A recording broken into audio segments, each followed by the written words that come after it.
நெல்லிக்காயுடைய மருத்துவ பயன்கள் பற்றி நான் சொல்லி தெரியணும்னு அவசியம் இல்லை, நம்ம எல்லாருக்குமே தெரியும். குறிப்பாக இதில் வந்து விட்டமின் சி அதிகமாக இருக்கிறதுனால நல்ல அயன் அப்சார்ப்ஷன் இருக்கும்.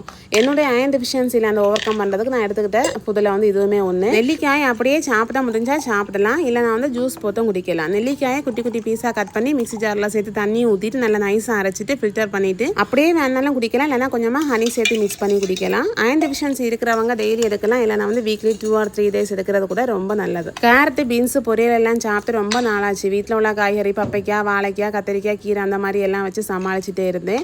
நேற்று வந்து மார்க்கெட்டு போய் கொஞ்சம் கேரட்டு, பீன்ஸ் எல்லாம் வாங்கியிருந்தேன். இன்றைக்கி வந்து கேரட்டு பொரியல், பீன்ஸ் பொரியல் கூட வெள்ளரிக்காய் கூட்டம் வச்சுட்டு பருப்பு கறி கூட மீனும் பொரிச்சிட்டேன். இந்த ஏத்தன் வாழையெல்லாம் வெட்டும் போது மேக்ஸிமம் பார்த்தீங்கன்னா சிப்ஸ் பண்ணுவேன். குழந்தைங்க ஸ்கூலுக்கெல்லாம் போகும்போது பொரிச்சு வச்சாச்சுன்னா 2-3 நாள் ஸ்நாக்ஸும் கொடுத்து விடலாமே அப்படின்னு சொல்லிட்டு. ஆனால் இந்த வாட்டி பிள்ளைங்களுக்கும் ஸ்கூல் லீவு, எனக்கும் அப்படி இப்படி டைம் இல்லையா, சிப்ஸ் போடவே இல்லை. என்னையே பார்த்தாச்சுன்னா காயெல்லாம் நல்லா பழுத்துட்டு ஓரளவு இந்த பழம் சிப்ஸ் போட்டாலும் நல்லா இருக்கும் அப்படின்னு சொல்லிட்டு ஒரு 3 நாள் காய் எடுத்து சிப்ஸ் போட்டுட்டேன். வாழைக்காய் சிப்ஸை விட இந்த வாழைப்பழ சிப்ஸ் நல்லா இருக்கும். பிள்ளைங்களும் பொரிக்க சாப்பிட்டுட்டே இருந்தாங்க. எனக்கும் ரொம்ப பிடிக்கும். உங்களுக்கு பிடிக்குமா? தேங்க்ஸ் ஃபார் வாட்சிங். பாய்.